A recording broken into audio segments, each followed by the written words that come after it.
Si los padres de las víctimas de un crimen fueran legisladores y jueces, seguro estaríamos llenos de penas de muerte. Por eso no son los afectados directos de un delito los llamados a administrar justicia. El dolor muchas veces enceguece e impide razonar en la búsqueda del bien común de largo plazo. La diferencia entre venganza y justicia es lo que hace a las sociedades avanzar y ser desarrolladas, no la cantidad de kilómetros de carreteras ni de plazas con wifi. Lo que ocurrió esta semana con la tortura en la cárcel a los acusados del crimen de una mujer nos deja desnudos y con todos nuestros rasgos bárbaros a la vista. Poner a una persona detrás de las rejas significa privarla de libertad, no de todos sus derechos. Implica que tenemos que hacernos cargo integralmente de ellas hasta que cumplan la pena que se les ha dado y no entregarlas a una jauría para saciar nuestras pulsiones de revancha. Duele tener que repasar a estas alturas una materia tan elemental como que tenemos un Estado de Derecho. Y confunde más aún hacerlo con personas que suponíamos que ya lo sabían porque han tenido educación y un roce social civilizatorio privilegiado. Es como aprender las vocales en la infancia.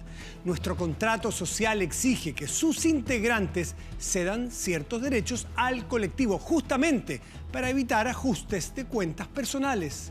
El uso de la fuerza es uno de ellos. Partamos otra vez. A, E, I, O, U. Muy buenas noches, bienvenidos al Informante.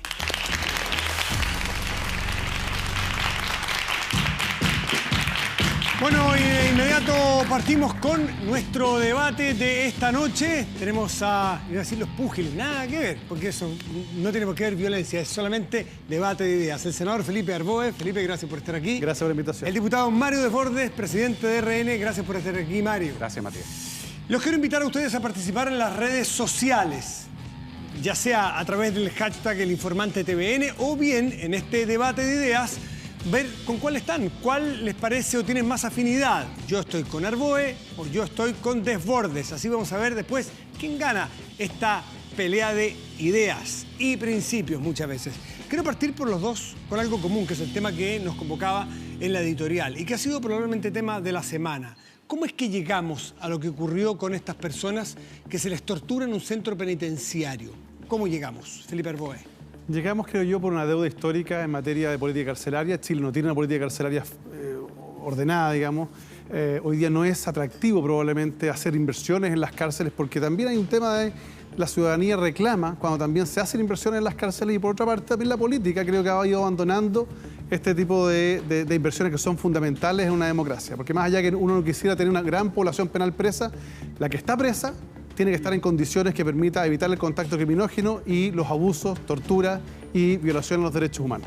Mario Desbordes, ¿está de acuerdo con Felipe Arboe en este punto? Estoy de acuerdo en eso, obviamente. Hay cero inversión en cárceles en los últimos años en Chile, por razones ideológicas, porque no nos gustan las concesionadas, un sector de la sociedad. Yo no tengo problema con ellas, obviamente. ¿Felipe Arboe tampoco? ¿O sí? No, yo no tengo un problema. Gracias.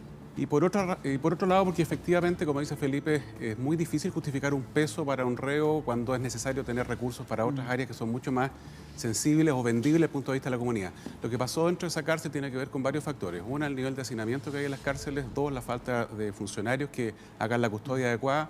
Y tercero, tiene que ver también con la forma en que hemos permitido que los presos vayan tomándose las cárceles. Yo he trabajado conozco casi todas las cárceles de Chile, trabajé en Gendarmería, y te puedo asegurar que en estos años el avance ha sido muy poco, sobre todo por el aumento del hacinamiento y el aumento de la población Punto penal. fundamental, el hacinamiento. Déjeme partir por Mario Desbordes porque su partido y la UDI, su sector, propone justamente rebajar la edad de responsabilidad penal adolescente a 12 y 13 años. Eso no hará que, en definitiva, terminemos con cárceles mucho más llenas y que justamente satisfaga esa pulsión a llenar las cárceles y a criminalizarlo todo? Hay que distinguir. Yo no estoy de acuerdo con la medida, pero en el caso que se produjera esa su partido disminución... sí, y usted es el presidente del partido. No, lo discutimos en la bancada, son dos parlamentarios que están proponiendo eso de 36. ¿Ya?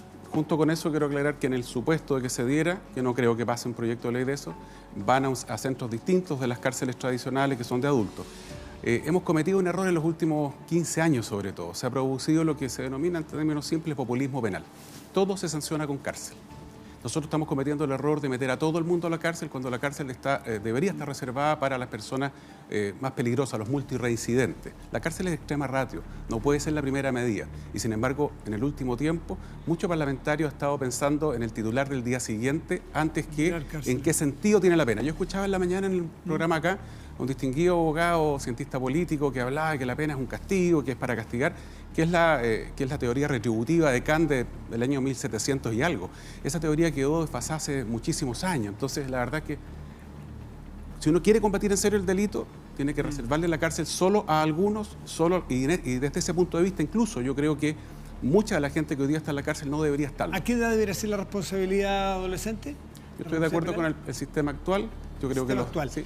Felipe Arbúe, pero está bien, Mario Desbordes. Lo que no significa que haya que hacer varias modificaciones a la ley penal adolescente. Mario Desbordes dice que él no está a favor, pero vemos gente de la UDI, por ejemplo, que es ese sector político, que quiere bajar los 12 y 13 años. ¿Qué opina usted al respecto? Yo creo que cuando hay falta de argumentos, cuando hay incapacidad para entender que estos son temas mucho más profundos, que tienen que ver con política social, que tienen que ver con cariño, que tienen que ver con cuidado, con redes sociales de apoyo a los jóvenes que están en condiciones de ingresar a la carrera del delito, del consumo de drogas o actividades problemáticas, la forma más fácil de hacerlo es decir, ¿sabe qué? Metamos los presos.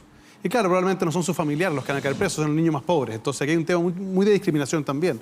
Yo no estoy de acuerdo con rebajar la edad de responsabilidad penal más abajo de los 14 años. Si tenemos un problema con menores de 13, 12 años, es un problema mucho más complejo que tenemos que enfrentar, insisto, sobre todo con educación. Tenemos un serio problema de deserción escolar entre quinto y séptimo básico. Tenemos un problema serio.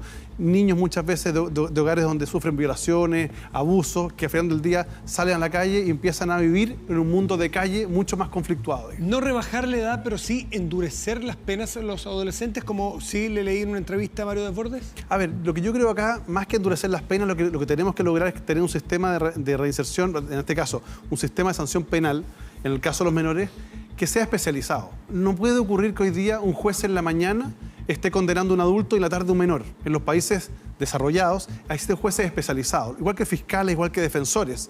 Y además, obviamente, un sistema de justicia. En ese escenario, mi percepción es que lo que requerimos nosotros es un Sename de verdad respecto de los niños, los jóvenes que han infringido la ley penal, que tenga la capacidad de tener especialistas, no operadores políticos, dedicados exclusivamente a la reinserción social. Porque un joven, usted le puede poner una pena máxima hoy día de 10 años.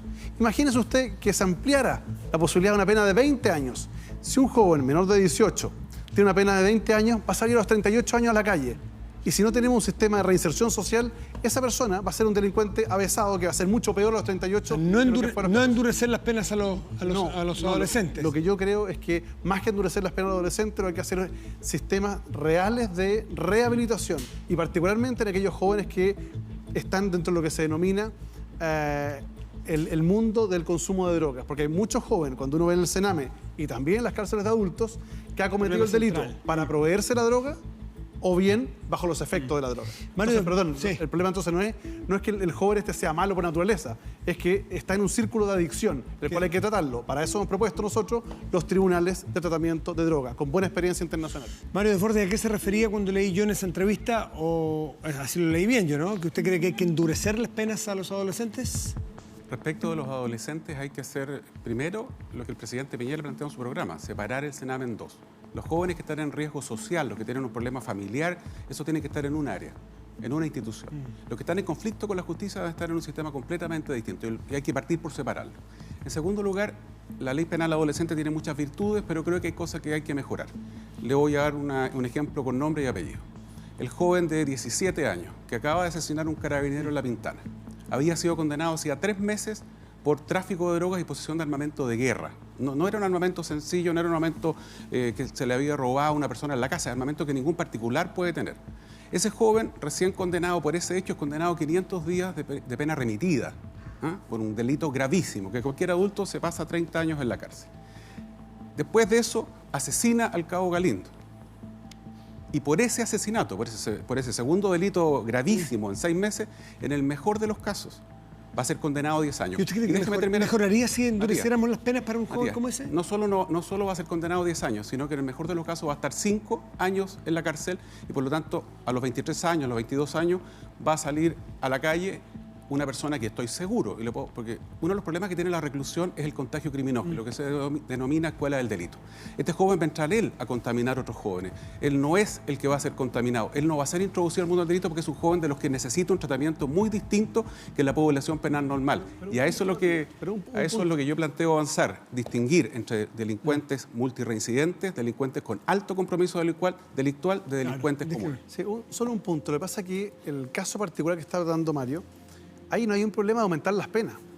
El delito de tenencia ilegal de arma de fuego, de arma de guerra, va de 5 años y un día a 10 años. O sea, él podría haber sido condenado a 5 años y un día a 10 años. El problema no es de pena. El problema es que en alguna parte del sistema procesal penal o el fiscal no argumentó adecuadamente o los elementos de prueba no eran suficientes o el juez finalmente le aplicó una pena más baja.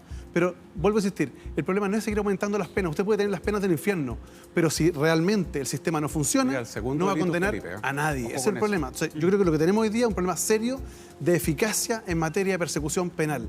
Los delitos más graves en este país hoy día están hoy día con escasa condena. Fíjese usted, en los delitos contra la propiedad con imputado desconocido, es decir, cuando roban una casa o un local comercial y los policías llegan tarde a tomar la denuncia, hay un 99,3% de impunidad, 99,3%. Entonces, el incentivo perverso, porque al delincuente se le dice, mire, ¿sabe qué? Si usted comete este delito, no lo va a pillar nadie. Entonces, bueno, ahí tenemos un problema que más allá que usted aumente las penas, lo que tiene que aumentar es la eficacia. O sea, la policía tiene que hacer su pega, no con esos partes policiales que son hoy día, francamente, una vergüenza, y que los fiscales también hagan una persecución penal. Mario Desbordes. Echarle la culpa al policía por el parte es una cuestión un poquito antigua, pero primero, me parece que es evidente, y lo dije también en la entrevista, que no debe haber sido condenado 500 días remitido por dos delitos muy graves. No debe haber pasado, pero sucedió. Y me parece gravísimo que ahora enfrenten el mejor de los casos 10 años de cárcel porque le faltaba un mes para cumplir los 18. Entonces, hay que empezar a distinguir si el sistema puede hacer una distinción respecto a este tipo de cosas. Reincidencia en delitos graves, no tiene por qué ser el techo el mismo. Entonces, lo que estoy planteando es eso, hagamos un distingo. En segundo lugar, cuando aquí se plantea el delito, ¿cierto?, al menor, uno tiene que también pensar en qué está pasando en la mayoría de los delitos que se cometen. Y me explico. Yo acabo de ingresar un proyecto de ley, entiendo que hay un par más antiguos durmiendo en el Congreso, que establece como agravante para prácticamente todos los delitos usar a menores o cometer el delito con menores. Porque hasta el minuto la ley establece el agravante solo para 3 ilícitos. Sí. Entonces es urgente también que el adulto que comete delito con menores, el delito que sea, tenga un agravante importante, que lo piense 2 veces porque están siendo utilizados los menores de edad. Y además hay 2 o 3 proyectos que están en discusión, que están en el Parlamento. Está bien, está muy bien. Quisiera saber, ¿qué opinan ustedes respecto de estas polémicas rondas policiales? Algunos las han llamado redadas, pero ronda es el término más bien técnico. El presidente Piñera ha dicho, en una frase que es textual, que seguirán las rondas policiales aunque saturemos los tribunales. Felipe Arboe. A ver, solo comentar lo siguiente. A mí me gusta hablar sobre la base de evidencia. No es lo que uno le tinca, lo que cree, no, evidencia. Tenemos un problema serio en materia de delincuencia hoy día. Tenemos un aumento del 18% en el delito de homicidio en los últimos 3 meses. Estamos muy delicados. 182 homicidios en los que va este periodo. Tenemos un aumento del 9,6% en los robos violentos. Muy delicado, más de 18.000 robos violentos. O sea, tenemos una escalada de delitos violentos. Aumentó las violaciones en 5%. Entonces, en ese escenario, yo entiendo que el presidente, y valoro que el presidente diga, ¿sabe qué? Yo, manos a la obra, voy a montar arriba un carro policial para mandar la señal. Bien, me parece. Pero cuidado. Pero estas rondas o redadas... ¿Cuál es el problema? Mira, y esto lo digo con experiencia. Nosotros hicimos lo mismo por allá por el 2007. ¿Y qué es lo que nos ocurrió? Lo mismo que está ocurriendo hoy día. 4.900 personas detenidas en un operativo policial. De las 4.900, menos de 200 por robos violentos. Todo el resto tiene que ver con consumo de alcohol en la vía pública, hurto, manejo de estado de ebriedad. Es la pesca por arrastre. Entonces, ¿cuál es el problema? Es que aquí, más que el éxito mirado por el número de detenidos, lo que tenemos que mirar es el éxito por la cantidad de personas que efectivamente fueron puestas a disposición del sistema penal y cuántas quedaron privadas de libertad. ¿Se fija? Porque si no, es la puerta giratoria. Pues se toma detenido un día y al día siguiente sale a la calle. Sí. Perdón. Y al final también es un incentivo perverso a la policía. Porque si usted lo va a evaluar bien por la cantidad de detenidos, déjeme decirle que no solo en Chile, el resto del mundo es una política que se dejó hacer hace mucho tiempo porque genera incentivos perversos, sobre todo con la gente más pobre. Felipe Arboe dijo en una entrevista que estas redadas o estas rondas son atractivas para las encuestas, pero poco efectivas en la práctica. ¿Qué dice usted? Tal como dice Felipe, hay que mirar los números. más de la mitad de los detenidos tenían órdenes de aprehensión pendientes, personas que han sido fiscalizadas en la calle en esas rondas y han sido sorprendidos, por lo tanto, escapando de la justicia. O sea, ¿le parecen efectivas? El 95% de los detenidos fueron puestos por la Fiscalía a disposición del tribunal. No es Carabineros el que los pasa a disposición del tribunal. El 23%. No. Cifra de la Fiscalía. No, cifra de la Fiscalía también. 23%. Bueno, el 90%, dice 90% de las personas detenidas en la última ronda a nivel nacional fueron puestas por la Fiscalía a disposición de los tribunales de garantía. Eso es un dato que está por la Fiscalía. 23% Ahora, de la cifra oficial. Esto es un complemento a la labor normal y habitual de las policías, es un complemento a la labor normal que tiene que hacer el gobierno. ¿Pero no es un poco efectista? ¿Qué es lo que es la crítica que hace Felipe Arboe? Si yo tengo 100 personas con orden de aprehensión, ya tiene un buen resultado. Si yo tengo 1000 personas con orden de aprehensión, el resultado es muy bueno. La Policía de Investigaciones las hace permanentemente, indistintamente del gobierno que sea. Y tiene también resultados similares. Entonces, yo no tomaría, no caricaturizaría, ¿cierto?, la labor de la policía tomando un solo ejemplo. Pero le voy a dar, sí, un dato interesante. La alcaldesa de La Pintana, que no es una persona de mi sector, señaló ese mismo día que por años los vecinos de la comuna no habían podido caminar tranquilos en la calle. Y los carabineros eran aplaudidos por la gente mientras desarrollaban este operativo. Entonces, la verdad que, como dice Felipe, bueno, tiene que ver también con esto de las sensaciones, sí, claro, que es lo que finalmente se mide al final del día. El aumento de las denuncias es cero. Ojo con eso. ¿Cómo? El aumento de las denuncias es cero, según información de la Fiscalía. De las denuncias. Las denuncias han ido disminuyendo según la Fiscalía. No, perdón. Cuidado. La cifra oficial que me entregaron hoy día al Ministerio del Interior es que tenemos hoy día un aumento del 18% en los delitos de homicidio, sí, de un 9,6% en los robos con violencia y un 5% en las violaciones. ¿De lo que va del año? De lo que va del año. Tenemos un problema. El año pasado, la Fiscalía... Esto respecto al mismo trimestre del año pasado. La semana pasada, en la Comisión de Seguridad Ciudadana de la Cámara de Diputados, y nos mostraba el cuadro descendiente de denuncias, lo que es muy malo. Malo. Porque es imposible que disminuya la cantidad de delitos. Lo que está pasando es que la gente no está denunciando. Entonces, ¿qué es lo que se mide cuando uno quiere medir qué está pasando con la delincuencia? Se mide el DENUR, ¿cierto? La sensación, se miden aspectos que pueden ser subjetivos probablemente a falta de datos objetivos. Bueno, pero con todo, aquí tenemos que enfrentar hacia adelante una reestructuración a las policías, tenemos que mejorar y hacer más eficaz su labor. Pero en eso estamos todos de acuerdo. ¿Quién podría no estar de acuerdo en ser más con eficaz? Un cuidado, porque a raíz de un caso, que es el tema del Paco Gate o de este desfalco que hubo en Carabineros, cometido por ¿cuántos? 40, 50 personas, te regalo 100. Pero las encuestas ha subido la valoración a Carabineros. Te regalo 100 en el mejor de los casos. Ahora parece que la policía lo estuviera haciendo todo mal. A mí me llama la atención eso. Cuando hasta hace un año atrás era para todos una institución de lujo, comparable con las mejores policías del mundo. Pero entonces yo creo que un poquito yo creo que hemos ido aprendiendo también. Y creo que es muy importante. Lo que ocurrió con el caso del fraude en Carabineros es gravísimo porque puso en tela de juicio a una institución completa y de manera muy injusta, sobre todo los carabineros de la calle. Pero ¿sabes lo que pasa? Que también tenemos un problema de eficacia policial. Cuando uno empieza a mirar objetivamente los números, empieza a decir, tenemos un problema. El plan cuadrante, que fue diseñado en una oportunidad de muy buena forma, hoy día la ciudad ha venido creciendo. Entonces, lo que antes Carabineros se demoraba en responder a una llamada, 3, 4 minutos, hoy día se demora 15 o 20, porque las ciudades han ido creciendo. Hoy día el plan cuadrante, lamentablemente, no tiene los impactos que tenía antes. Entonces, esto nos obliga, como sociedad, también a ir cambiando las estrategias policiales, porque de lo contrario, vuelvo a insistir, vamos a seguir aumentando el nivel de delincuencia. Lo último, los meses, los 100 días que llevamos, ¿usted siente que el gobierno del presidente Piñera ha dado una mejoría o hay esperanzas de que mejore el tema? Yo soy en esto, como lo planteé al principio, basado en evidencia, tenemos un aumento en los robos violentos, un aumento en los homicidios. O sea, no se ha hecho bien. Es un problema desde el punto de vista del resultado. Desde el punto de vista de la voluntad, yo valoro en la convocatoria de los acuerdos, soy parte de la mesa, estoy ayudando a que las cosas se hagan bien.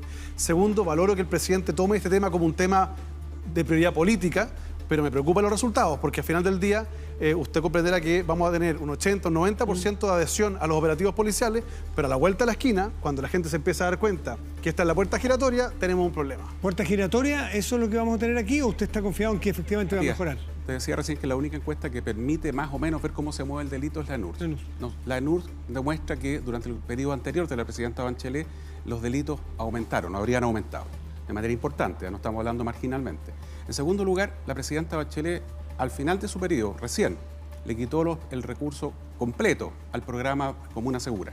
de manera brutal. No, pero perdón, completo. no es que le haya quitado el presupuesto. 100%. Es súper importante informarse, Felipe, Mario, tú no estás en el Congreso. súper informado. Solo contarle, es un tema de información objetiva. No. El programa duraba Explique usted con... el programa duraba 3 años, aprobado por el Parlamento. 3 años, terminaban 3 años. Yo fui de los que me opuse a que terminara, pero tenía que terminar, así estaba presupuestado. Y hoy día se le dejó recursos al gobierno para que pudiese eventualmente destinarlos a eso. Efectivamente, y eso es lo que Voy vamos a apoyarlo en la discusión a presupuestaria. Felipe, 2 cosas. Una, no se dejaron recursos, y 2, basta googlear, invito a cualquier telespectador a que lo haga. Sí, pero ¿Cuál fue la estaba ahí. explicación que dio el gobierno en su minuto?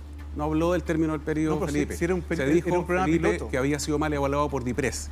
Y esa es la información que consta durante la discusión de la ley de presupuesto. Mario no estaba en el Congreso en ese tiempo. No es estaba en el importante que se Congreso, informe. estaba en la porque campaña es un presidencial. programa, por eso mismo. Pasamos al Por ese gobierno que mismo, explicara en por ese qué le habían caso, quitado los recursos. le quiero decir objetivamente hablando, ahí lo que se Ahora, ocurrió era un programa convengamos piloto que en el duraba 3 caso años. de Carabineros, Pero estoy de acuerdo en que, y yo fui de los que me opuse, porque creo que es importante Que que, tiene que volver que los los municipios tengan recursos. Veamos. Porque ahí es donde va la gente a pedir ayuda. Suena la campana y veamos qué es lo que dice el referee, que es el público, que es usted. A ver, cierre de la votación. La gente sigue votando de todas maneras. Esta es la votación, la fotografía en este momento, cuando son casi las 11 de la noche. A ver, estoy con Arboe. ¿Qué porcentaje? 56,2%. Estoy con Desbordes, un 43,8%. Esta vez, el respetable se inclinó por el senador Arboe. Pero le quiero dar las gracias a los dos por venir a conversar, a debatir, a informarnos. Senador Arboe, diputado Desbordes, muchas gracias por venir al Informante. Y este es un temazo. Vámonos a esta otra cámara. Es un temazo. Es un tema que, sin duda... ¿Dónde estoy? ¿De aquí? Me perdí un poco de la cámara, un momento. Acá, sí. Este es un tema muy relevante que seguramente nos va a seguir dando que hablar. Nos va a dar mucho que hablar porque recién son 100 días. Hay medidas que intentan reparar, mejorar la sensación de la delincuencia y la realidad en las cifras de delincuencia. Y en 100 días no se puede medir mucho, pero al menos toda encuesta que se haga indica que es de los temas de mayor preocupación para la ciudadanía. En un tema más político, más que de la ciudadanía, pero sí importante porque son nuevas propuestas políticas, hablamos del Frente Amplio. El Frente Amplio que ha demostrado las últimas semanas y los últimos días en particular algunas fisuras, algunas complicaciones de convivencia. Bueno, para eso hemos invitado a uno de los protagonistas esta noche al Informante. Magallánico nació en Punta Arenas en 1986. Estudió en la Facultad de Derecho de la Universidad de Chile, de la que fue presidente del Centro de Estudiantes. Luego, en 2012, fue timonel de la FECH con la lista Creando Izquierda, en una elección donde superó a Camila Vallejo. Logró romper el binominal el 2013 y fue elegido diputado con la primera mayoría de su zona. Vocalista de un grupo de rock en su colegio, Nirvana, Metallica y Radiohead son algunas de sus bandas preferidas. Fanático del fútbol, juega de defensa, bueno para el ajedrez, no le gusta viajar en avión. Uno de sus libros favoritos es La Guerra del Fin del Mundo de Vargas Llosa. Impulsó junto a Giorgio Jackson la creación del Frente Amplio y la candidatura a la presidencia de Beatriz Sánchez. Hoy, en El Informante, el diputado del movimiento autonomista, Gabriel Boric Font. Gabriel, muy buenas noches. Gracias por estar aquí en El Informante. Por favor, asiento. ¿Qué es ese gatillazo del jockey? Es una reivindicación al compañero Evaristo, que hace pocas semanas fue tomado preso en España por decir lo que piensa, y una reivindicación que quiero hacer homenaje a uno de los que fue nuestros formadores políticos, no solamente de mi generación, sino incluso de la anterior. Es una banda de punk. Una banda de punk. ¿Es verdad que cantabas tú en una banda? Mediocremente. Me terminaron expulsando sin yo enterarme. ¿Te enteraste por la prensa? Me enteré por la prensa, más o menos. Oye, ¿y por la prensa? Sé las cosas de estos días. Sí, exactamente. De eso quería hablar un poco contigo, porque por la prensa me entero yo de que la convivencia en el Frente Amplio está muy complicada. Yo podría de afuera decir que hay una fisura con pinta de quiebre ahí. No, en ningún caso. ¿No? No, en ningún caso.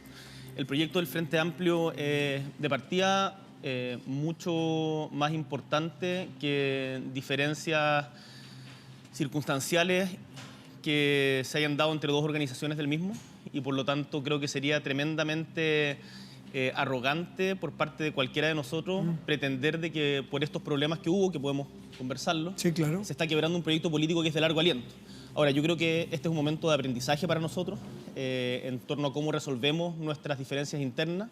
El Frente Amplio es un conglomerado que es muy heterogéneo y que tiene que aprender a convivir con su diversidad. Eso, ¿y qué pasa con la convivencia ahí? Es que yo creo que este no fue un caso de problema de convivencia con la diversidad ideológica del Frente Amplio. El otro día leía una carta que le enviaba Raúl Ampuero, secretario general del Partido Socialista en los 60, a Luis Corbalán, secretario general del Partido Comunista en la misma época, en donde le decía a través de esta carta, mandatado por la Comisión Política, quiero plantear los puntos que nos dividen, pero que a la vez, o sea, que más bien, que hacen importante que existamos como partidos diferentes, pero que a la vez hacen más importante aún que estemos dentro de un proyecto político común que en ese momento era el Frente de Acción Popular. Yo creo que en el Frente Amplio pasa mucho eso. Hay partidos, movimientos, organizaciones que no vienen de la misma matriz ideológica, pero que sin embargo compartimos un proyecto de transformación en Chile en base a estándares que hemos ido desarrollando y vamos a seguir desarrollando en el futuro. Sí, Gabriel Boric, pero yo recuerdo la campaña, la última campaña presidencial y después la de diputado en algunos distritos, donde ya se veían problemas, tensiones que eran más propias de la vieja política, que era un poco la invitación que ustedes estaban haciendo a superar. Entonces generaba cierta, no solo preocupación o al menos sorpresa de nosotros los ciudadanos decir, pero estos muchachos no son los que vienen a plantear algo distinto y se están peleando por el distrito 10 o el distrito 8, igual que los viejos políticos. Yo creo que sería un error decir de que la juventud trae consigo la virtud. Yo creo que en política uno está en proceso de permanente aprendizaje y que por lo tanto no porque nosotros seamos más jóvenes etariamente somos más virtuosos que el resto. Yo creo que la diferencia está en las convicciones que defendemos y en el proyecto político país que queremos proponerle a Chile y que lo representó muy bien Beatriz Sánchez en la última campaña presidencial. Entonces, no por ser nuevos vamos a terminar con las formas de relacionarse y los conflictos que han existido en todo grupo humano durante mucho tiempo. Ahora, evidentemente, yo creo que tenemos un problema en el Frente Amplio respecto de solidez de las instituciones que hemos ido desarrollando. Y en ese sentido hay un debate abierto tanto a nivel de la coalición en parámetro nacional, como también de las mismas organizaciones, de cómo hacemos para que estos conflictos no escalen a través de la prensa, en donde no nos hacemos imputaciones que después terminan dañando aún más o dificultando la relación. Y yo creo que ese es el gran aprendizaje de este proceso que hemos vivido acá, en donde yo reflexionando mucho sobre lo que ha pasado, primero, en particular con lo de la FECH, estoy totalmente convencido de que hubo una acusación injusta y una sanción desproporcionada al actual presidente de la FECH, Alfonso Mor. Alfonso Mor, que es del movimiento autonomista. Que es del movimiento autonomista. Creo que todos cometimos errores. No creo que haya habido mala intención por parte de RD, de una maquinación perversa para tratar de causarnos un daño a nosotros, pero creo que en el proceso se cometieron errores y que tenemos que discutir con calma y paciencia para aprender de esto. Gabriel, ¿qué puede pensar un elector o un seguidor del Frente Amplio cuando ve que todas estas fisuras, todos estos problemas y estas tensiones entre líderes, vemos hablando a Jorge Sharp, a Giorgio Jackson, que son de los pesos pesados del Frente Amplio, discutir por problemas que se suceden en un sitial universitario? Un elector que es adulto dice, bueno, pero no han superado la época universitaria quizás. Esto, si hubiese pasado en un sindicato, yo creo que también sería importante. Si pasara en, no sé, organizaciones vecinales también es importante. Pero Jorge Sharp le dio, perdona, en la entrevista al Mercurio, si no me equivoco, de ayer. El Mercurio, el cuerpo C. Exactamente, habla de lo importante que es, porque es el ADN del Frente Amplio, lo universitario. Entonces, No. Yo creo que Jorge se refería a que efectivamente provenimos de una experiencia de lucha social muy concreta, que fue la del 2005, 2006, 2011, ese periodo. Y que por lo tanto, evidentemente, lo que nos es muy cercano lo que allí sucede. Pero el Frente Amplio es un proyecto que por lejos supera al universitario. Y de hecho yo me alegro mucho cuando veo que, tanto en términos etarios como de clase, ha habido una diversidad tremendamente importante tanto en el movimiento autonomista como en el resto del Frente Amplio. Entonces, atribuirle a lo que pasó la semana pasada como una suerte de conflicto de cabros chicos que se pelearon por un tema universitario que no vale la pena, no es así. Yo creo que el problema... No se puede valer la pena. Tenía otras características. Ahora, pero que se radica en lo universitario, uno de repente dice, no han dejado la universidad del Frente Amplio. Que se podría radicar en el Congreso y el problema seguiría siendo el mismo.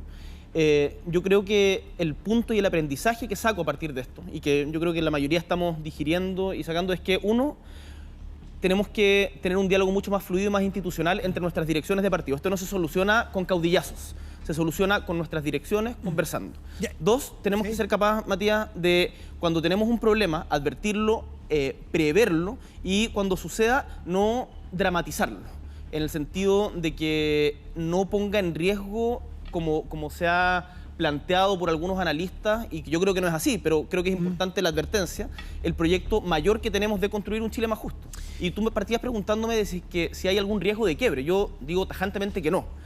Las relaciones entre el movimiento autonomista y Revolución Democrática están en proceso de normalización, de reconstrucción de confianza en torno a esto, porque tenemos la total convicción de que los desafíos que tenemos para hacer en Chile son mucho más grandes e importantes que una pelea. ¿Me podría explicar cuál es la diferencia, si no es lo universitario y no es por un dirigente en particular? ¿Cuáles son las diferencias de fondo que nos hemos tenido que enterar por entrevistas largas y profundas entre el movimiento autonomista y Revolución Democrática, por ejemplo? Desde el punto de vista de lo que plantean como sociedad. O sea, ¿dónde está la diferencia? Quiero partir diciendo que con Revolución Democrática y con los otros movimientos y partidos del Frente Amplio, el Partido de Igualdad, Izquierda Libertaria, Nueva Democracia, el Partido Humanista, el Partido Liberal, somos aliados. Sí. Y con todos esos partidos existen algunas diferencias, en algunos casos de matices, en otras de tradiciones de donde provenimos quizás más importantes, pero que entendemos que lo común es más relevante que esa diferencia. Ahora, en particular, respecto a las diferencias con RD... Con Revolución Democrática, que lleve a que el alcalde Sharp, que uno de los líderes del movimiento autonomista, dijera que respecto a lo de la fecha, hay un antes y un después. Uno dice, miércale, aquí hay una diferencia monumental. Pero yo creo que esa diferencia en particular fue en torno a la manera de proceder, más que a una diferencia ideológica de fondo. ¿Qué diferencia ideológica de fondo tienen con RD? Yo creo que con Revolución Democrática provenimos de tradiciones diferentes, ellos de una tradición socialdemócrata en el buen sentido de la palabra, no como que en algunos sectores se utiliza despreciativamente. Es decir, eso en el Frente Amplio es peyorativo. Pero no es peyorativo, yo digo la mejor tradición socialdemócrata de Norbert Lechner, la tradición socialdemócrata de,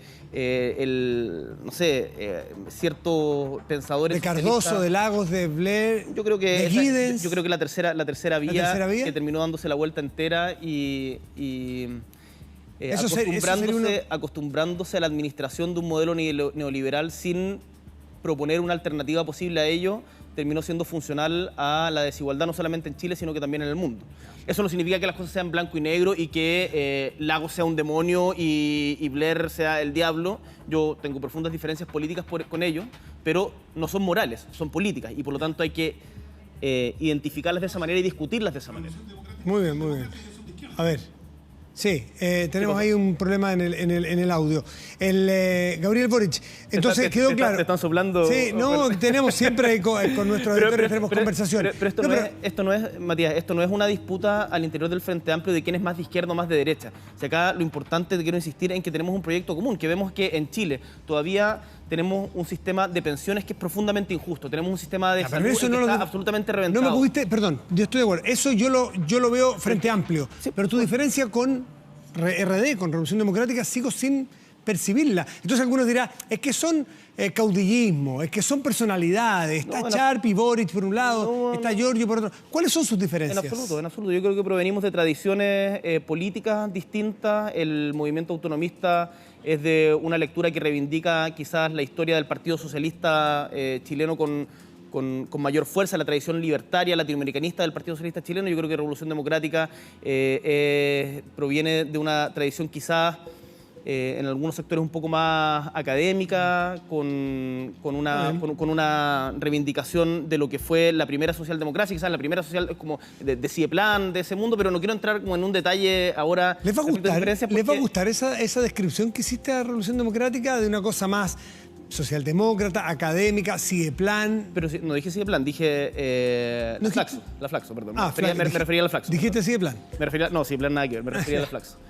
Yo no sé si les va a gustar, pero ellos tenían una escuela de formación de cuadros que se llamaba Norbert Lechner, de hecho, en homenaje a eso. Y yo creo que uno tiene que estar orgulloso de esas tradiciones de donde proviene. Ahora, estas discusiones parecen todavía muy en chino para incluso los mismos sectores que hemos sido capaces de convocar. Y por lo tanto, lo importante es volver a ponerse a hablar en positivo. Y ahí, Matías, esas diferencias, te quiero insistir en esto, porque yo sé que tú me quieres meter en el punto de cuál es la diferencia no, más que lo grave quiero que meter, quiero entenderlo, Gabriel. Pero quiero entender si tú estimas, por ejemplo, que RD es lo suficientemente de izquierda.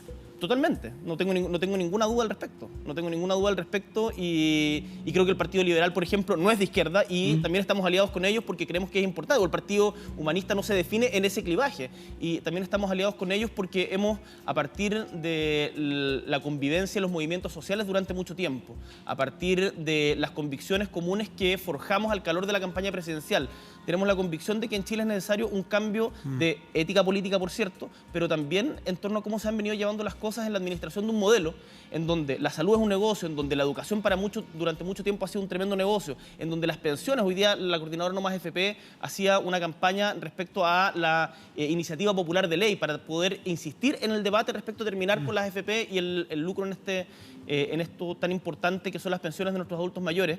Y esos puntos los compartimos plenamente. Entonces, yo no me pierdo en que más allá de estas discusiones teóricas en algunos casos, otras en la práctica respecto a ciertas... ¿Algo de egos y caudillismo opera y hay alguna autocrítica? Yo creo que en toda relación humana, en toda relación de grupos humanos, siempre hay...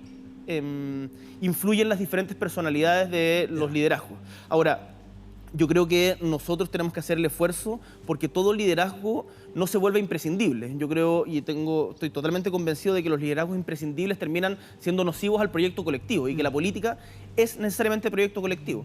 Y en ese sentido es bueno que como Frente Amplio generemos una institucionalidad para enfrentar nuestros debates y por eso nosotros decimos, nosotros no somos outsiders, nosotros estamos haciendo política con mucho orgullo. Queremos cambiar cómo se han hecho las cosas. Los casos de corrupción que han sucedido en el Parlamento, lo que fue la administración del modelo neoliberal con mucha comodidad y con mucha complacencia durante mucho tiempo por los sectores que se llamaban a sí mismos de centro izquierda, son cuestiones que nosotros queremos disputarlas políticamente. Y yo creo que ahí está el centro de lo que tenemos que hacer, no solo en el Congreso, y en eso tampoco hay que perderse, sino también desde la construcción de poder territorial en los diferentes espacios donde tenemos inserción. Gabriel Boric, recién hablabas de liderazgos claros, visibles, yo lo diría referentes. ¿Cuáles son los referentes del Frente Amplio? Si yo viniera llegando de otra parte, tú me hicieras a mí un mapa conceptual de quién es el Frente Amplio. Yo sé que es mucho más que las personas, pero quiero partir diciendo, a ver, ¿a quién tengo que mirar? ¿A quién tengo que seguir? ¿Es a Pamela Giles? ¿Es a Giorgio Jackson? ¿Es a Jorge Sharp, que está en un municipio? Tú dices referentes hoy día militantes referentes, del Frente Amplio. Portavoces, yo sé que las ideas son más importantes que las personas, eso está claro, no, pero si nos acordamos de... No tengo ningún problema en decirte Beatriz Sánchez, partiendo... Beatriz Sánchez. O sea, lo que hizo Beatriz en la campaña presidencial, que lograr unificar a todo este movimiento diverso detrás de una campaña. Pero ella no está el activa. sentido que hizo la gente... Sí, está ella no, sí, pero ella no está en un cargo activo. Lo que pasa, Matías, es que hay una concepción de la política en que estar activo es o ser parlamentario o prácticamente nada, como que fuera de esos pasillos no existiera la política. La BEA está yendo permanentemente a foros con organizaciones feministas. Estuvo el otro día en Rancagua o en San Fernando en conjunto con dirigentes mujeres del Frente Amplio. Está permanente, tiene un medio de comunicación. Entonces, sí, yo sé, conozco a Beatriz Sánchez, además no está de vacaciones, ni mucho menos. ¿Qué otros referentes? Está trabajando en política, en periodismo, está haciendo la pega, está haciendo clase, pero si yo te lo planteé como alguien que no conoce el detalle del mapa político chileno, que viene de otra parte o que viene llegando de muchos años afuera y quiere reubicarse, ¿cuáles son los referentes a seguir para entender bien lo que Sharp ayer habló del ADN del Frente Amplio? Yo te puse el nombre de Pamela Giles, porque está muy activa, porque es una parlamentaria, Giorgio Jackson otro tanto, Jorge Sharp, porque está en el gobierno comunal. O sea, lo que está haciendo Jorge en el gobierno comunal de Valparaíso es para nosotros una experiencia que tiene un valor trascendental. El Frente Amplio en Valparaíso está gobernando y está, desde nuestro punto de vista, cambiándole la cara a Valparaíso y además generando un nivel de acuerdo social en torno a eso que es tremendamente importante. Y haciendo política, ojo, en un municipio que estaba totalmente quebrado, que tenía casos de corrupción gravísimos y que ha logrado, a partir de lo que ha sido la alcaldía ciudadana, convocar a los vecinos a construir en conjunto Valparaíso. Eso para nosotros es fundamental. ¿Qué otro referente? Sin lugar a dudas... Más allá de lo personal que tú tuviste en el encuentro con Pamela Giles, ¿les molesta el liderazgo de ella? Porque ella no proviene del mismo mundo de ustedes. No proviene de esa izquierda de ustedes, no viene de los proyectos o de las movilizaciones sociales estudiantiles del 2005, 6 y 11. Pero en buena hora, No, está bien, pero ¿les molesta de alguna manera? Porque yo no siento si hay algo personal, que eso es muy legítimo que lo exista. No, en ningún caso por eso. Pamela... ¿Es portavoz, es referente de Frente Amplio, Pamela Giles? Pamela hoy día, sin lugar a dudas, se ganó un lugar en el Frente Amplio a partir de una votación popular que sería absolutamente arrogante. Ilegítimo desconocerlo. Ilegítimo desconocerlo. Por supuesto. Entonces, por lo tanto, ella ya ha defendido en la Comisión de Familia de la Cámara de Diputados una línea con la cual estamos todos profundamente de acuerdo y lo conversamos permanentemente en la bancada. Entonces, más allá de diferencias puntuales que hayamos tenido en torno a mi participación y la de Natalia en la Comisión de Infancia que convocó el presidente Piñera, lo cual yo sigo reivindicando porque creo que es un tema en donde es necesario y urgente ponerse de acuerdo y tomar acciones, como bien daba cuenta un reportaje de Canal 13, si no me equivoco, hoy día a propósito de irregularidades gravísimas que suceden con las organizaciones colaboradoras. Pamela es uno de los referentes, como lo son también todos los diputados. Y acá yo sé que es como hay una necesidad de buscar figuras, pero yo te menciono a diputados que son menos, que figuran menos en los medios, pero Diego Ibáñez. La pega que está haciendo Diego Ibáñez en la quinta región interior en torno al proceso de recuperación del agua es tremendamente importante. Lo que está haciendo Jorge Brito en Valparaíso con el tema de la pesca, por ejemplo, tremendamente importante. Lo que hace Vlado de otra perspectiva, lo que hacemos nosotros como equipo en Magallanes. Lo que tú me hablaste, Jorge Sharp, es muy relevante porque muchos dicen, bueno, ahí vamos, eso vamos a mirar, a ver cómo van a madurar los muchachos del Frente Amplio, que mayoritariamente provienen del mundo estudiantil, universitario. ¿Cómo van a madurar a ser gobierno? Sharp ha dado una muestra, todos lo podemos mirar, lo podemos ver y todos lo podemos evaluar. ¿Tú sientes que de alguna manera a algunos en el Frente Amplio les falta esa madurez de otra cosa con guitarra? Porque a Sharp lo vemos hoy día sin complejo hablar del sector privado, los empresarios, la inversión. ¿Están todos en esa parada en el Frente Amplio? ¿Todos aceptan la inversión privada, por ejemplo, si es que es legítima, si es bien planificada? La inversión privada, o sea, es que, Matías, tu pregunta parte de la base de una caricatura que desde mi punto de vista es inaceptable, que es que el Frente Amplio son un grupo de gente que cree que solamente el Estado puede tener acción en el mundo público. No, en el Frente Amplio no existe eso. Eso en el Frente Amplio no es así. Nosotros, uno de los principales etos que reivindicamos es la autogestión por fuera también del Estado. Y eso también es algo que ha llevado adelante. Inversión privada de empresas grandes, tú sabes, de multinacionales, grupos empresariales. Las dicotomías que muchas veces se forman en los debates políticos impiden abordarlo en profundidad. Y acá esto no es una guerra permanente solo entre empresas grandes y el Estado. Las comunidades organizadas son las principales que han dado la pelea en diferentes sectores, en el socioambiental, en lo educativo, en el movimiento feminista, que han instalado temas que en el movimiento No Más AFP, que en Chile estaban ausentes en la lógica de la pelea por arriba entre la CPC, la SOFOFA y la política tradicional del Congreso. Entonces yo digo, hay más actores que eso. Por cierto, la inversión privada es necesaria, hay que ponerle términos y hay que negarle la posibilidad de que la inversión privada actúe como un chantaje por fuera de los canales democráticos, como muchas veces lo hacen los señores de la CPC, de la SOFOFA y de todas esas organizaciones que al final del día lo que hacen es defender los intereses de ganar más lucas para ellos. Tú hablabas recién de caricaturizar. ¿Eso no es caricaturizar para el otro lado? No, yo creo que no, porque ¿cuál es el rol de la CPC? Es una organización, la Corporación de Producción y Comercio, que está asociada para defender los intereses de sus socios. Y legítimamente lo hace en el debate público, pero hay momentos en que desde mi punto de vista al menos, cuando amenazan, por ejemplo, que si se hace tal o cual medida se va a disminuir la inversión y por lo tanto eso va a aumentar el desempleo y por lo tanto eso va a traer miseria para el resto, para la mayoría de Chile, como fue, por ejemplo, a propósito de me acuerdo de unos comentarios que hizo el presidente de la Bolsa en un momento que causan impacto concreto y lo hacen por fuera de los canales democráticos, eso me parece que son chantajes inaceptables. Y lo que te estoy diciendo, Matías, es que hay más actores por fuera de lo que clásicamente pelean la Tercera y el Mercurio. Y esos son actores que han estado invisibilizados y que yo creo que con el Frente Amplio y la llegada del Frente Amplio al Parlamento han permitido tener una expresión política al interior. Ahora, el Frente Amplio no es solo eso. Y el Frente Amplio también está en un debate de no solo ser vocería, no solo ser, también serlo, pero no solo ser vocería de los movimientos sociales, sino también entregar propuestas propias. Eso te iba a preguntar. Si ustedes fueran gobierno a partir del 1 de julio, ¿cuáles serían las medidas prioritarias de gobierno en los primeros 100 días? Para poner el mismo parámetro de los 100 días que lleva este gobierno. Las 3 primeras prioridades, medidas. Porque muchas veces parecen muy buenos intelectuales, muy buena preparación en todos los temas diversos, como centros de estudio, podría decir. No, pero te puedo decir pero medidas concretas. Ciertos temas que para nosotros son fundamentales. De partida, esto necesariamente tiene que ser un debate colectivo, la política nacional, esto no lo defino yo. Pero tú conoces bien... Te estoy dando mi opinión personal en esto. Yo creo que hoy día una urgencia que no aguanta más... No, medidas primeros 100 días. Primeras 3 medidas, gobierno Frente Amplio. Nosotros hicimos, fuimos parte de un debate durante 3 meses en la Comisión de Infancia que abordó 94 propuestas concretas respecto a ley de garantías para la niñez, respecto a financiamiento de los hogares residenciales, respecto a familias de acogida, que las pueden revisar, están en internet, yo las he subido, las voy a subir después también, que son medidas que yo impulsaría porque además tienen acuerdo transversal. ¿Qué otra cosa, medida concreta? Creo que hoy día es cada vez más necesario impulsar un cambio en el currículum de la educación chilena. Hemos estado mucho tiempo, y me parece bien que así sea, porque era un problema urgente también, hablando respecto a las instituciones de la educación, pero hemos hablado poco respecto a qué es lo que se está enseñando en clase. Yo creo que la lógica de embutir conocimiento para tratar de desecharlo rápidamente, para medir una prueba estandarizada como el CIMSE, la PSU u otra, es un mecanismo de educación que está absolutamente obsoleto y no sirve para nada. Yo creo que esa sería una medida, convocar a los profesores, a los educadores, a la gente que ha estudiado el tema, a hacer un cambio en el currículum de la educación básica chilena.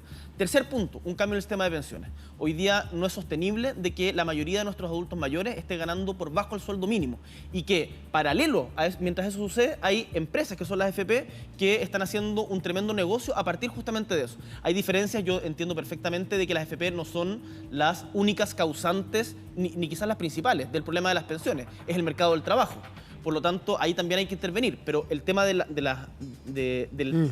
la falta de un sistema de seguridad social es algo acucioso y urgente que abordaría. Ahí te dije 3, sin lugar a dudas hay muchas más. El proceso de descentralización es importante, las regiones que han estado totalmente ausentes en el debate de este gobierno. Me dicen que queda una, pero yo quiero hacer 2 preguntas porque son imposibles no hacértelas a ti. Primero, esta fallida acusación constitucional del Frente Amplio, ¿te parece una derrota muy importante del Frente Amplio o no tanto? Me refiero a acusación constitucional al ministro de Salud, Emilio Santelices.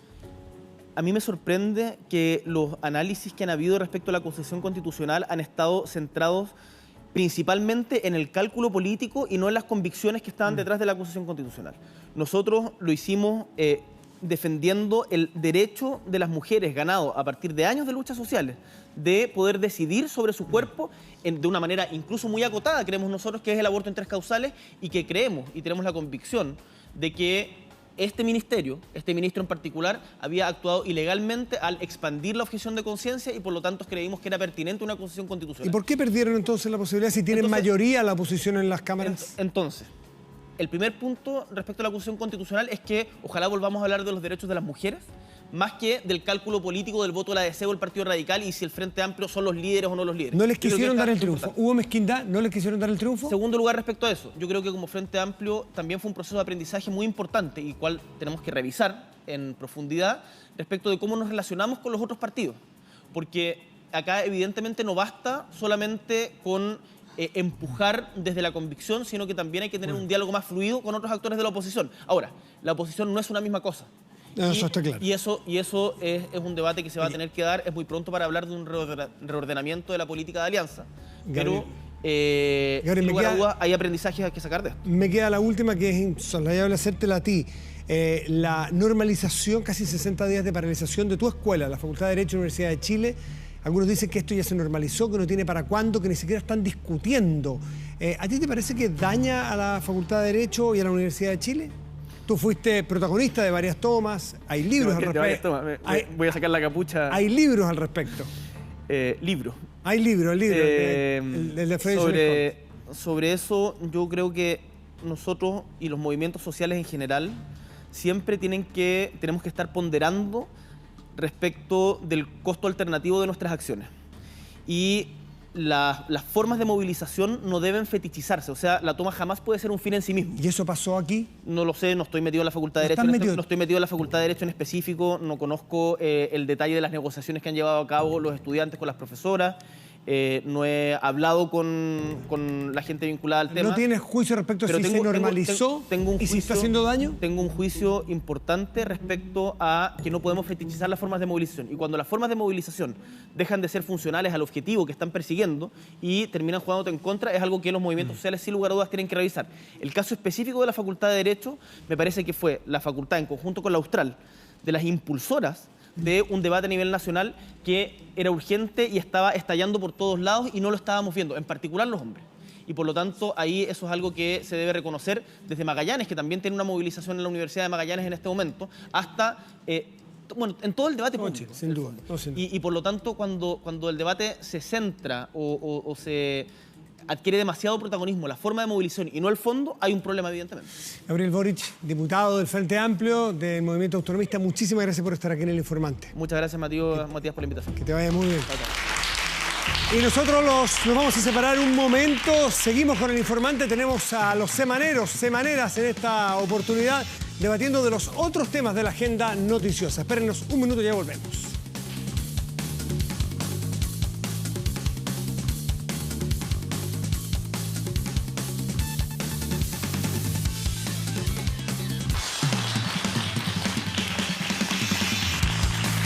Ya estamos de vuelta en El Informante. Los semaneros de esta semana, tuvimos un error ahí de tipeo, parece. Deberá ser las semaneras, porque nos acompañan 3 mujeres. Las presento de inmediato. Paulina Allende Salazar, juega de local, pero no va a tener ningún trato discriminatorio positivo. Periodista reconocidísima del Informe Especial. Paulina, gracias por estar aquí. Muchas gracias. Está Bárbara Briceño, que es periodista también, locutora de radio, trabaja en Radio El Conquistador. Bárbara, gracias por estar aquí. ¿Cómo estás? Bien. Gracias por la invitación. Muy buenas noches. Y Alesia Injoque, me corrigió, no Injoque, Injoque es ingeniera y columnista. Muchas gracias, Alesia, por estar aquí. Muy gracias buenas por la invitación, noches. encantada. Ustedes ya más o menos conocen cuál es la dinámica, pero los quiero invitar a ustedes antes a que estén atentos para comentar en redes sociales con el hashtag InformanteTVN.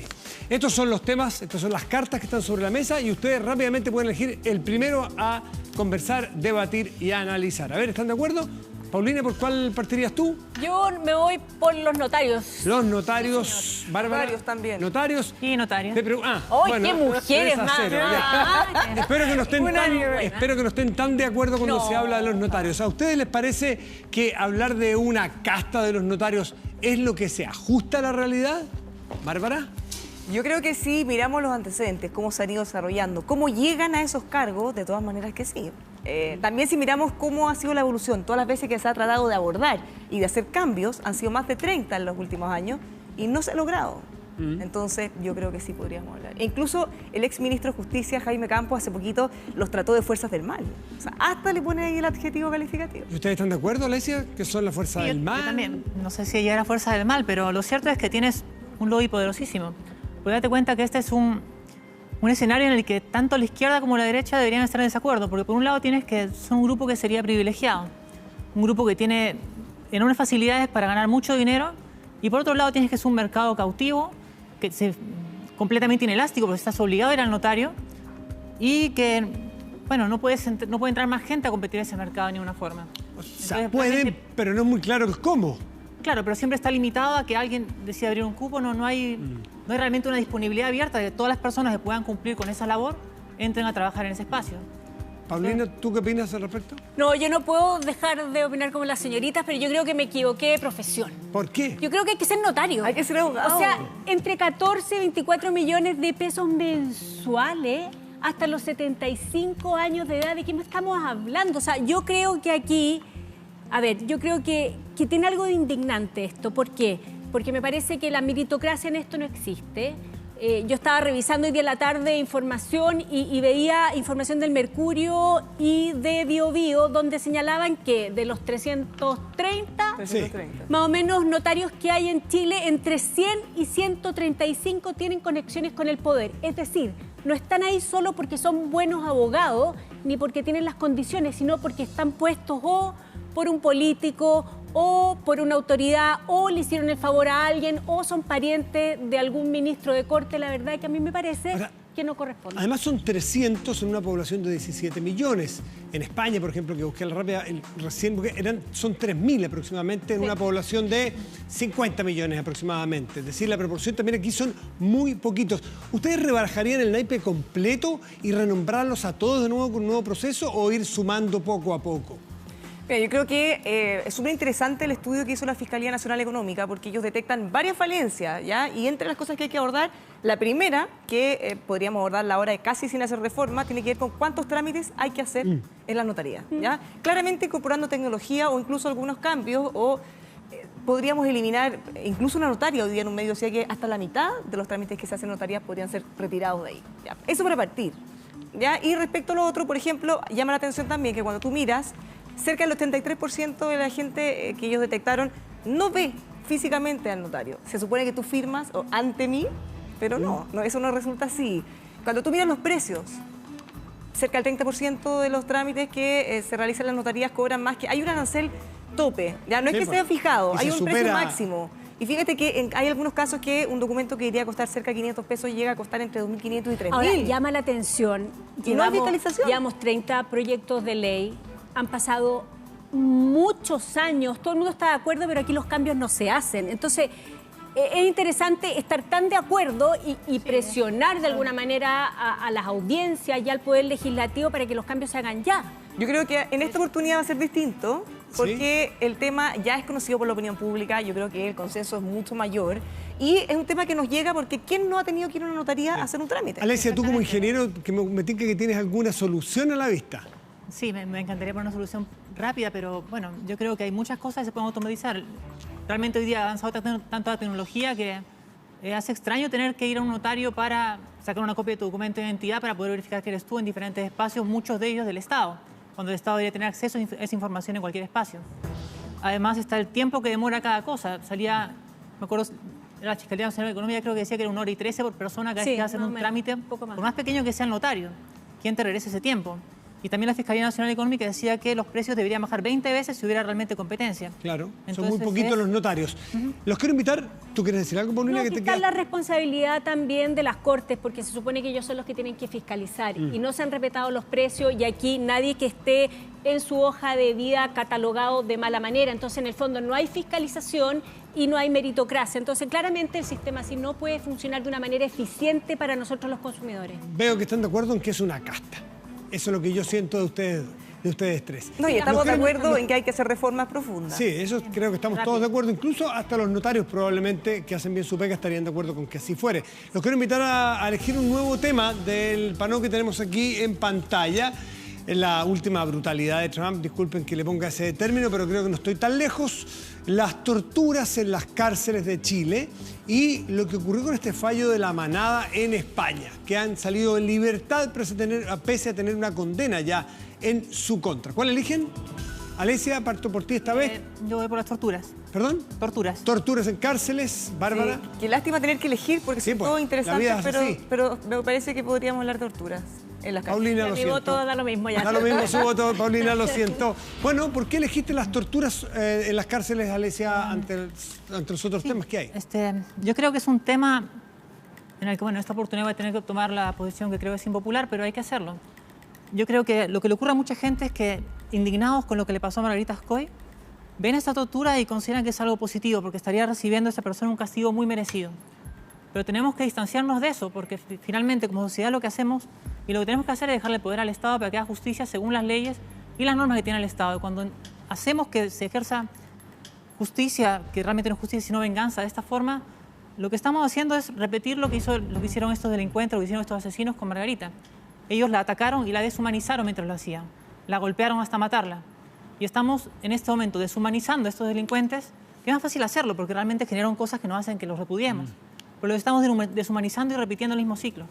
Hay que cortar estos ciclos de violencia. Por lo tanto, ¿a ti no te parece justificable por ningún punto de vista en lo que se le hizo a estas personas? De ninguna forma. Yo puedo entender perfectamente de dónde viene esa rabia, esa... ¿Y tú crees que es mayoritario? Venganza, tú dices que vas a tomar una posición minoritaria. Yo no estoy muy claro. ¿Tú crees que la mayoría cree que ¿Hay que torturarlos en la cárcel? ¿Y tú cuál es tu posición? Yo no ¿De que sé. merecen cierto castigo, como han Yo dicho no sé algunas si es personas? la mayoría. Lo que pasa es que es un tema súper complejo porque tendríamos que abordarlo de dos perspectivas. Hay una sensación de impunidad que no es solo una sensación porque sí. O sea, evidentemente cada vez que tú ves estos crímenes horrendos han sido detenidos muchas veces y siguen libres. Entonces, cuando la gente siente que no les va a pasar nada, hemos visto las detenciones ciudadanas que les pegan, los maltratan, no solo los retienen hasta que llegue Sí, pero Carabineros. aquí, ojo que los detuvieron. Por eso, no, sí, ahí y para rápidamente, por encarcelarlos. eso, pero la gente cuando los retiene para que llegue Carabinero, se supone que igual los van a detener, pero ellos sienten que no les va a pasar nada y por eso creen que tienen que tomar justicia por sus manos. Ahora bien, estamos en un Estado de Derecho, si no seríamos una selva. Entonces, lo que nosotros necesitamos, y por algo le damos el monopolio de la fuerza al Estado, para que sean ellos quienes ejerzan la justicia. Y dentro de los parámetros de justicia hoy en día, en gran parte del mundo civilizado, no está la tortura.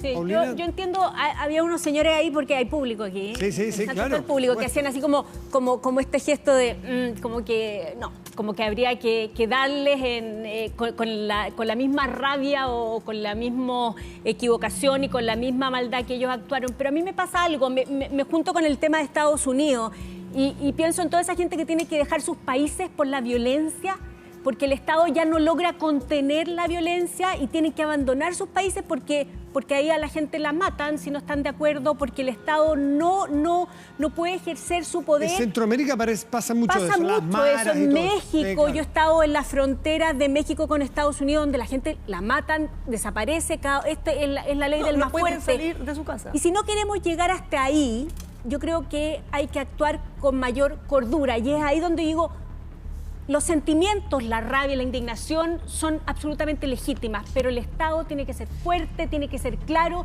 y, ojo, creo que es una vergüenza lo que pasa al interior de las cárceles de este país. Dame un segundo, esto es lo de las cárceles. ¿Qué les pasa cuando ven a líderes de opinión o líderes en sus ámbitos, como fue Tonka Tomicic, como Claudio Bravo, me parece que Marcelo En Ríos? nuestro propio canal también. Bueno, claro, pero personas que tienen nombre propio, son conocidos, tienen una audiencia ganada en otro ámbito y aquí, de alguna manera, dejan de entrever que se merecen una golpiza como esta persona. ¿Qué les parece a ustedes? A ver, yo creo que todos los que estamos en los medios de comunicación tenemos una responsabilidad notable. Yo entiendo los sentimientos, yo entiendo que no siempre son especialistas los que hablan. Yo creo que hay que saber contar hasta 10 antes de dar una opinión así de dura. Sí, ahora en ningún caso, y yo entiendo que a la gente le da rabia cuando uno habla de las causas y por qué estamos viendo esto, pero si nosotros nos ponemos a pensar 2 minutos, si una persona entra a una cárcel, entra a un hogar del Sename, en el caso de que sea un menor de edad, y pasa por vejaciones, violaciones, tortura, ¿qué esperamos cuando él salga? Entonces nosotros tenemos que pensar también el sistema del carcelario no solo como un castigo, sino que también como una posibilidad de reinserción. ¿Y qué vamos a lograr si lo estamos tratando de esa manera? Alexis. Cada día va a ser peor. Y yo, lo primero que quería mencionar es algo que me hiciste acordar ahora hablando de opinión, y es que en redes sociales ha estado circulando el meme, la noticia de que los movimientos feministas no habrían condenado este asesinato de una mujer, y es completamente falso. Yo soy parte de uno de ellos y han hecho velatones, han estado en todas las instancias apoyando y denunciando este hecho. Dicho eso, pasando a lo que preguntaste específicamente, yo creo que hay una responsabilidad de quienes tenemos voz y que tenemos quienes nos escuchan. Y esa responsabilidad es de distanciarnos un poco de lo que sentimos y ser racionales. Yo creo que la razón manda de que el Estado no puede actuar al mismo nivel que los delincuentes. El Estado tiene que estar un nivel más arriba. El Estado tiene que respetar todo el procedimiento, las instituciones y las garantías, y en ningún caso torturar, que torturar finalmente es una violación de un derecho humano. Pero yo Aquí- quiero decir una perdón. Sí. Nosotros nos enteramos de esta agresión porque hay un video, ¿ya? Sí. Pero es un secreto a voces, prácticamente todos sabemos que esto es bastante más frecuente de lo que a uno le gustaría creer. Entonces, esto también nos tiene que poner el desafío de decir, bueno, metámonos adentro, ¿qué está pasando con los gendarmes? ¿En qué condiciones Pero ellos ¿cómo están haciendo su metámonos trabajo? adentro si llevamos décadas Pero no lo denunciando las torturas al interior de No, las pero cárceles? yo no me refiero a que el periodista se meta adentro, me refiero a que Además, las autoridades tienen que abordar los problemas. Pero aquí También desnuda quiero que cualquier intento de reinserción con esta clase de violencia que se tiene en las cárceles es imposible. Nosotros, esa cárcel, Santiago 1, se inauguró el año 2007, si no me equivoco. No han pasado 11 años. Dijeron que no iban a haber celulares. Conocimos la noticia a través de celulares. Todos los reos tienen celulares. Dijeron que iba a haber segregación de acuerdo a los niveles de violencia. Eso Ahí no no ocurre. hubo segregación. Nadie pensó previamente dónde lo estaban poniendo. Dijeron que iba O a lo no iba mejor haber lo pensaron hacinamiento. y lo pusieron por eso. O sea, pensemos en el hacinamiento. Eso El sería sistema peor. no o sea, más funciona. del 50% de las cárceles están totalmente hacinadas. Vamos a hacer una pausa, chicas, ya vamos a volver. Estás en El Informante.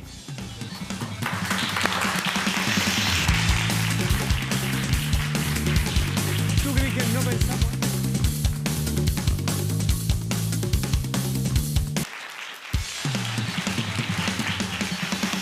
Ya, estamos de vuelta con nuestra semanera. Les vamos a despedir, les vamos a agradecer que hayan venido a conversar todo. Bárbara, sí, esto es así, pasa muy rápido. En todo caso, usted tiene el micrófono del Conquistador todos los días, así que puede seguir mañana con esto. Alesia Injo, que muchísimas gracias por haber estado aquí en el Informante. Bárbara Briceño, lo mismo, muchas gracias. Y Paulina Allende, que es de la casa, muchas gracias por estar en el Informante. Y a ustedes los dejamos invitados a la próxima semana, el próximo domingo, con más invitados, más análisis, más actualidad aquí en TVN. Muy buenas noches, gracias por venir.